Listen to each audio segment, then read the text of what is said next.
जुलाई 2023 में मेरा प्रमोशन हो गया और वहां पर सब लोगों ने ये पूछा कि भाई आप तो यूट्यूब चैनल चला रहे हो और आप वहां से बहुत कमा रहे हो। हमने सुना, मेरे ऑफिसर्स पे बात पहुंच गई और उन्होंने बोला कि अब दोनों में से एक ही काम चुनना पड़ेगा।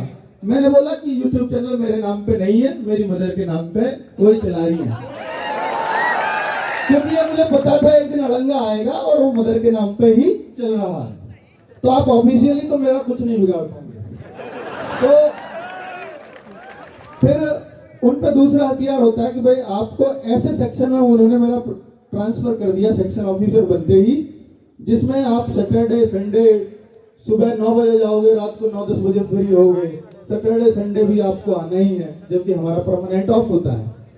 तो क्योंकि वहां पेंडेंसी इतनी है। अब मेरे सामने ऑप्शन बचता था, या तो मैं छोड़ दूं, या मैं इस काम को छोड़ दूं, या उस काम को। तो अब चूंकि वहां भी विदेश में हमें जाने का मौका मिलता है, हर 3 साल में हम एक बार विदेश जाते हैं, पर मैं नहीं गया क्योंकि मुझे चैनल चलाना था। मैं आज तक नहीं गया 10 सालों में। तो वहां पर तो मैंने उनसे एक ही जवाब दिया, सर ये नौकरी रख लीजिए, मैं बच्चों के साथ ही रहूंगा। तो 16 नवंबर को रिजाइन लिखो। मैंने उन्हीं के सामने बैठ के 16 नवंबर को इसको रिजाइन दे दिया है। एक महीना का नोटिस पीरियड है, वो 16 दिसंबर तक मुझे वहां जाना पड़ता है कि छोड़ने के बाद आपको कुछ फॉर्मेलिटीज होती है वो पूरी करनी पड़ती है। तो अब तक आपका आधा ही था, अब पूरा हूं। तो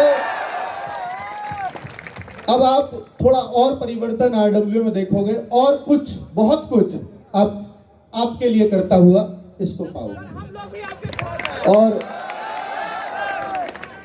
तो 10 साल जॉब भी चल पाई तो सिर्फ आपकी वजह से, छूटी भी तो आपने इतना बढ़ा दिया तो भी आपकी वजह से। तो अब मुझे शायद वो पीछे मुड़ के देखना भी नहीं है, क्योंकि अब आप लोगों ने इसको इतना ऊपर उठा दिया। एक बात और कि हमने सिविल सर्विसेज चैनल शुरू किया, जो इलाहाबाद में, मुझे बात ये बतानी जरूरी है क्योंकि यहाँ बहुत सारे बच्चे सिविल सर्विसेज के होते हैं, तो वो भटक रहे होते हैं।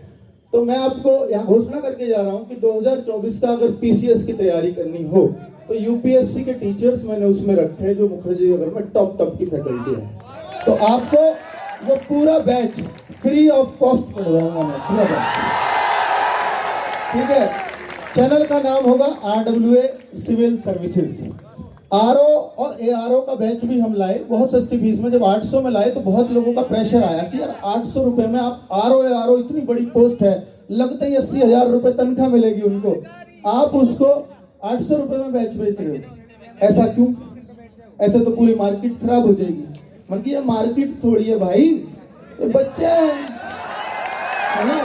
तो ये आपके लिए जो भी दिल से आवाज आती है कि हाँ इससे मेरे टीचर्स का खर्चा निकल जाएगा, वो फीस मैं रख लेता हूँ। मैं नहीं सोचता है कि पीसीएस का है, ये आईएएस का है, इसकी तनख्वाह कितनी होगी, उतनी ये कमाएगा, ये कैसे होगा, वो मुझे कोई चिंता वाली बात नहीं है। और आपने आरओ का बैच इतना बड़ा बना दिया, आप बच्चों ने उस बैच में, हमने इतना नियमित तौर पे काम किया है और बच्चों इतना बड़ा वो बैच बन गया। सभी लोग जितने भी सिविल सर्विसेज में सबसे ज्यादा बैच में उसमें बच्चे हैं आरओ। तो ये सिर्फ आपकी बदौलत हो पाता है। जो भी मैं कुछ कर पाता हूँ उसको सफल बनाने का काम सिर्फ आपका है। मेरा मन होता है मैं सच्ची श्रद्धा से बस काम करूँ। तो प्लीज ये, हाँ अब आपके जो भी क्वेश्चन होंगे, क्वेश्चन हम जरूर लेंगे, पर पहले मैं माइक दे देता हूँ कि मैं वहां बैठ के और हम सारे टीचर्स भी बैठ के वहां जवाब आपके देते रहेंगे। ठीक है, आप अपने क्वेश्चन जरूर पूछना, आपके बीच माइक पहुंचेगा। यूपी पुलिस के लिए एक